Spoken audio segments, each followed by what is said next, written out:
Hello students, मैं आज sports and yoga in NEP 2020 a sustainable move, यह जो पेपर मैंने प्रेजेंट किया था इंटरनेशनल कॉन्फ्रेंस में जो वसई के GG कॉलेज में हुआ था कॉन्फ्रेंस। तो ये जो प्रेजेंटेशन है, यह प्रेजेंटेशन आज मैं यूट्यूब पर आप सभी के लिए मैं यह प्रेजेंटेशन पब्लिश करना चाहता हूँ यूट्यूब के मेरे चैनल पर, so that the students who are studying IKS they can be benefited with some of the important points. So the presentation I did had few objectives like to examine the importance of NEP 2020 in the contemporary educational setup. हमें पता है कि NEP जो आया new education policy 2020 में, उसे implement होने में एटलीस्ट 1.5 ईयर या तो 2 साल हम एक टेंटेटिवली बता सकते हैं कि अभी ये जो बैच आया 2024 का, तो it is the first one batch of undergraduates in Maharashtra. ठीक है, तो यह जो NEP का पॉलिसी आया, इसके पीछे क्या ऑब्जेक्टिव्स हैं यह भी स्टडी करना, ये मेरे पेपर का एक ऑब्जेक्टिव था। To discuss sports and yoga as valuable subjects introduced under Indian knowledge system. और उसके बाद जो इम्पोर्टेंट ऑब्जेक्टिव मेरा था ये पेपर प्रेजेंट करने में, वो था स्पोर्ट्स और योगा, यह जो सब्जेक्ट्स इंट्रोड्यूस किए गए हैं और इस पर ज़्यादातर फोकस देने के लिए कहा गया है, तो उसका क्या ऑब्जेक्टिव है, ठीक है, उसको डिस्कस करना, यह भी एक ऑब्जेक्टिव है पेपर का। To show how sports and yoga are instrumental in bringing holistic development among students. और यह चीज़ बताना कि कैसे स्पोर्ट्स एंड योगा यह बहुत इम्पोर्टेंट थिंग्स हैं एजुकेशन में, ये होना चाहिए ताकि बच्चों का ओवरऑल इम्प्रूवमेंट हो। तो इसमें जो NEP है, तो ये NEP क्यों लाया गया, इसके बेसिकली हम कुछ रीजंस देखेंगे यहाँ पर। कि पहले का जो एजुकेशनल फ्रेमवर्क था सिस्टम में, वह बहुत रिजिड फ्रेमवर्क था, रिजिड एजुकेशनल फ्रेमवर्क। ठीक है, NPE, ठीक है, the previous national policy on education, वो इस्टेब्लिश किया हुआ था 1986 में, और फिर 1992 में अपडेट हुआ। उसके बाद इसमें कुछ भी इम्प्रूवमेंट नहीं हुआ था। ठीक है, तो इसीलिए यह जो 2020 का NEP लाया गया, ये इसमें सुधार लाने के लिए लाया गया। द चेंजिंग ग्लोबल सिनेरियो, कि पहले का जो फॉर्मल एजुकेशन सिस्टम की जो रोट लर्निंग पर ज़्यादा फोकस करता है, ठीक है, मेमोरी को ज़्यादातर चेक करता है, तो वह जो एक सिस्टम बन चुका था उसमें कुछ चेंजेस लाना ताकि बच्चों को 21st सेंचुरी के लिए इंडस्ट्री रेडी करना। ठीक है, यह भी एक ऑब्जेक्टिव है NEP लाने का। इक्विटी प्रिंसिपल फॉलो करना, यानी to provide education to each and every sections of the society. Holistic development, कि जो पहले का एजुकेशनल सिस्टम था उसमें एक रिजिडिटी थी, उसमें ज़्यादातर मेमोरी चेक किया जाता था बच्चों का, और कुछ एक जो एरिया था जैसे कि प्रोजेक्ट बेस्ड लर्निंग पे ज़्यादा फोकस नहीं था। तो इसलिए NEP ने क्या किया है, ठीक है, कि it is integrating physical, mental, emotional and social wellbeing in the curriculum. कि करिकुलम जो अभ्यासक्रम है, जो सिलेबस है, इसमें इन सारी चीज़ों पर फोकस किया हुआ है। And therefore it is said that it encourages a holistic approach to education, promoting skills such as problem solving, leadership, okay, and collaboration. ठीक है, improving quality of education। ठीक है, कि NEP has introduced new subject patterns where the number of lectures is reduced। कि पहले के system में बस लेक्चरिंग मेथड पर ज़्यादा फोकस था और प्रैक्टिकल बेस्ड लर्निंग नहीं था, तो इसीलिए जो NEP है, ठीक है, इंडियन नॉलेज सिस्टम जिसको बोला गया है भारतीय ज्ञान परंपरा, तो इसमें क्या किया गया है, प्रोजेक्ट बेस्ड लर्निंग पर ज़्यादा फोकस किया गया है। नंबर ऑफ लेक्चर्स जो थियोरी पढ़ाया जाता था उसको रिड्यूस कर दिया गया है। मल्टी डिसिप्लिनरी एजुकेशन कि दो अलग अलग ब्रांचेस हैं, आर्ट्स कॉमर्स साइंस, तो आर्ट्स के कुछ सब्जेक्ट भी डिलिबरेटली कॉमर्स के बच्चों को दिया गया है कंपलसरी में, उनके क्रेडिट दिया गया है उसका कि वो सब्जेक्ट उनको लेना है, ताकि उसके साथ साथ इंजीनियरिंग के स्टूडेंट को भी अभी लैंग्वेज का कुछ कंपलसरी कर सकते हैं। कुछ एक यूनिवर्सिटी अगर है तो they can make some amendment under NEP and it is already done कि जो बच्चे हैं इंजीनियरिंग के उनको भी अभी अंडर NEP IKS के अंदर कुछ ऐसे सब्जेक्ट दिए गए हैं जो पहले के इंजीनियरिंग के बच्चों ने सीखा ही नहीं था। जैसे कि कोई लैंग्वेज है, regional language like Marathi, Hindi, okay, यह सब्जेक्ट्स भी उनको इंट्रोड्यूस किए गए हैं IKS के अंदर। तो इससे क्या होगा, the NEP has taken a good move from traditional rote learning to a more flexible, ठीक है, मल्टी डिसिप्लिनरी फ्रेमवर्क। यह IKS का एक बहुत ही इम्पोर्टेंट एस्पेक्ट है जो बच्चों का एक मल्टी डिसिप्लिनरी इम्प्रूवमेंट करता है। सिर्फ बच्चों का ही नहीं, तो फैकल्टी को भी ऐसे सब्जेक्ट दिए जा रहे हैं जो पहले के एक स्पेसिफिक स्पेशलाइजेशन के जो फैकल्टी है उन्होंने स्पेशलाइजेशन छोड़कर कभी कोई फील्ड में झांका ही नहीं, तो उनको भी ऐसे सब्जेक्ट सिखाने का मौका मिलेगा ताकि वो मल्टी डिसिप्लिनरी अप्रोच पहले टीचर में तो आए, फिर बाद में वो बच्चों को सिखा सकते हैं। तो यह बहुत इम्पोर्टेंट मूव IKS के अंदर लिया गया है। अभी IKS ये क्या है ब्रीफली देखेंगे यहाँ पर। It refers to the diverse and ancient body of knowledge that has been developed and passed down through generations in India. It includes a wide range of disciplines such as philosophy, science, mathematics, art, literature and so on. तो IKS ये जो है यह सिर्फ एक specific चीज़ों के लिए ही लिमिटेड नहीं है। बहुत से लोग सोचते हैं कि अरे IKS यानी एक गुरु शिष्य परंपरा इसे बोला गया है और कुछ एक ऐसे वेदास, उपनिषद इससे रिलेटेड ये हो, ऐसा नहीं है। IKS has a wide range of disciplines. हर एक फील्ड का एक स्पेसिफिक स्कोप आपको IKS में दिखेगा, भारतीय ज्ञान परंपरा में दिखेगा। मैथमेटिक्स है, आर्ट्स है, देन स्पिरिचुअल प्रैक्टिसेस भी है, ठीक है।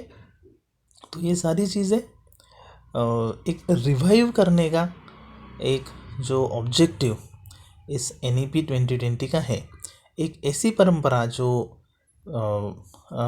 जितने भी अभी साल हुए, ठीक है, आफ्टर इंडिपेंडेंस, उसमें एक वो जो है IKS का एक जो हम बोल सकते हैं कि वह जो एक परंपरा थी वो कहाँ ना कहाँ लॉस्ट हो चुकी थी, उसको रिवाइव करने का एक ऑब्जेक्टिव NEP का है। तो इसमें significance of sports and yoga के बारे में हम ब्रीफली बात करेंगे कि कैसे IKS में जो स्पोर्ट्स और योगा को इंट्रोड्यूस किया गया है उसका ऑब्जेक्टिव क्या है, to make students physically and mentally strong, ठीक है। क्योंकि क्या होता है, इससे फिजिकल और मेंटल टफनेस बढ़ता है बच्चों का। तो इससे क्या होगा, उनका एक खुद में एक कॉन्फिडेंस बढ़ेगा, उनका जैसे कि स्पोर्ट्स में जब वो खेल रहे हैं तो उनका टीम बिल्डिंग स्किल बढ़ेगा, ठीक है। तो ये सारी चीज़ें बहुत ही अच्छे तरीके से सोच समझ के NEP में लाई गई हैं, ठीक है। Beyond physical benefits, sports foster team work, discipline and leadership, teaching valuable life skills such as communication and resilience. तो ये सारी चीज़ें इंडियन स्पोर्ट्स में जो ऑलरेडी बताई गई है, Indian sports like kabaddi, kho kho, wrestling, archery have been popular for many years. ये स्पोर्ट्स बच्चों को सिखाने का एक प्रोविज़न इसमें IKS में है, ताकि बच्चों को पता चले कि किस तरीके से भारतीय ज्ञान परंपरा में ऐसे कुछ स्पोर्ट्स हैं जिसमें उनका एक होलिस्टिक डेवलपमेंट होगा, ठीक है। तो स्पोर्ट्स में ही योगा यह एक प्रकार का क्या है, स्पोर्ट्स ही है। तो जब हम योगा के बारे में बात करते हैं तो Patanjali the founder of yoga ठीक है, who laid the foundation for the 8 limbs of yoga, जिसको अष्टांग योग कहा गया है। उन्होंने यह जो अष्टांग योग है यह उनके 8 लिम्स ऑफ जो इनका बुक है which is a masterpiece in yogic literature. ठीक है, तो यह जो मास्टरपीस है योग सूत्रास ऑफ पतंजलि, यह इस टेक्स्ट का नाम है। आप ज़रूर सर्च करो और इसका एटलीस्ट PDF तो आपको मिल ही जाएगा। अभी ओपन एक्सेस का प्रणाली है, अगर नहीं भी मिलता है तो कुछ समरी आपको मिल जाएगा। तो बहुत ही अच्छा बुक है, आप ये ज़रूर पढ़ो। तो जो अष्टांग योग है वो ब्रीफली यहाँ पर दिया गया है। यम, नियम, आसन, प्राणायाम, प्रत्याहार, धारणा, ध्यान एंड समाधि। तो योगा में क्या किया गया है कि yoga is a kind of way of life, कि जीवन कैसे जीना है। ठीक है, यह हमको योग पढ़ाता है। योग का एक्चुअल मीनिंग होता है कि दो चीज़ों को जोड़ना। जैसे कि हमारा फिजिकल है प्लेन, हम फिजिकल प्लेन में जीते हैं, उसके साथ साथ हम मेंटल प्लेन में भी जीते हैं। तो जब हमारा बॉडी अगर संतुलित है और हमारा माइंड अगर संतुलित नहीं है यानी बैलेंस्ड नहीं है तो योग नहीं होगा। अगर हम जीवन में योग चाहते हैं, ठीक है, यानी हमको हमारा बॉडी फिजिकल और हमारा मेंटल यानी हमारा मन माइंड, ये दोनों को हमको एक लेवल में लाना पड़ेगा, बैलेंस करना पड़ेगा। और ये योगा से ही पॉसिबल है। यह अगर हम कर पाते हैं तो हमारा एक के बाद एक हमारा जो अष्टांग योग का एक दिया गया है, ठीक है, जो पतंजलि इन्होंने दिया गया है, ये हम अचीव कर सकते हैं। और एट द एंड फिर हम जो लास्ट वाला है समाधि तक हम पहुंच सकते हैं, जो कि बहुत इम्पोर्टेंट स्टेज बताई गई है। ठीक है, तो क्या होगा फिर अगर हमारा फिजिकल और मेंटल बैलेंस अगर अचीव होता है तो, ठीक है, हमारा इंटरेक्शन अच्छा होगा लोगों के साथ। ठीक है, हमारा जो पर्सनैलिटी है it will have a very positive and tremendous impact upon other people. तो पहले तो खुद को उसका बेनिफिट मिलेगा, जैसे कि हम फिजिकली और मेंटली हम बैलेंस्ड हो जाएंगे तो खुद को भी इसका फ़ायदा है। उसके साथ साथ हमारा रीच जो है वाइड रीच हो जाएगा हमारा, हम लोगों को अच्छे तरीके से समझ सकते हैं अगर हमारा फिजिकल और मेंटल वेलबींग है तो। ठीक है, तो हम खुद का भी भला करेंगे और सोसाइटी में भी कुछ अच्छी चीज़ें हम स्प्रेड करेंगे अगर हम स्पोर्ट्स और योगा को अंडर NEP अपनाते हैं तो। इसके साथ साथ लीडरशिप क्वालिटीज़ इंप्रूव होगी, कॉन्फ्लिक्ट मैनेजमेंट आएगा, एक अच्छा टीम प्लेयर करके हम आने वाले दिनों में परफॉर्म कर सकते हैं। तो इसलिए जो पेपर का मेरा ऑब्जेक्टिव था वो था कि योगा और स्पोर्ट्स को एक होलिस्टिक डेवलपमेंट के लिए कैसे टूल है और NEP में वो इसके लिए ही इंट्रोड्यूस किए गए हैं। ठीक है, तो योगा और स्पोर्ट्स अगर प्रॉपरली प्रैक्टिस किए जाते हैं तो क्या होगा, to live life playfully with all enthusiasm, to maintain physical fitness and nurture mental peace, to connect with people as a team member as well as to pursue personal, social and spiritual growth। ठीक है, तो सी को हम क्या कहते हैं, health कहते हैं। अगर ये सारी चीज़ें हम अचीव कर पाते हैं तो अच्छा हेल्थ हमारा रहेगा। WHO वर्ल्ड हेल्थ ऑर्गेनाइजेशन ने भी हेल्थ का क्या डिफिनेशन दिया है, देखते हैं। Health is a state of wellbeing eight physical, mental, social and spiritual levels and not merely N absence of illness. Okay, कि आप बीमार नहीं हो इसका मतलब आप हेल्दी हो ऐसा नहीं होता है। ठीक है, आपका एक प्रॉपर फिजिकल और मेंटल अगर वेलबींग है, बैलेंस है, तो ही आप सही मायने में आप हेल्दी हो। तो इस तरीके से इससे हम ऐसा कंक्लूड कर सकते हैं कि yoga and sports have been included in the Indian knowledge system and the main objective behind it is that children should have proper knowledge about yoga and sports activities through their overall development is possible। तभी क्या होगा, उनका एक holistic यानी overall personality का उनका improvement होगा अगर ये योगा और स्पोर्ट्स फिजिकल एजुकेशन इंट्रोड्यूस किया जाता है तो। क्योंकि होता क्या है कि जब बच्चे ग्रेजुएशन कर रहे होते हैं तो वो स्पेशलाइजेशन की तरफ बढ़ते तो हैं. It's a good thing that they start doing something specialization in a specific subject, but it doesn't mean that they should neglect the rest of the part. Okay, isn't it? तो एक awareness इससे बच्चों में आएगा कि बाबा ये जो specialisation है वो तो ज़रूरी है ही, उसके साथ साथ दूसरी चीज़ें भी लाइफ को कंप्लीटनेस लाता है. कंप्लीटनेस आएगा लाइफ में अगर दूसरी चीज़ भी सीखते हैं तो. They have always been an integral part of our Indian knowledge system and so there is a need of integration into the mainstream. कि स्पोर्ट्स और योगा यह भारतीय ज्ञान परंपरा का एक अविभाज्य अंग था.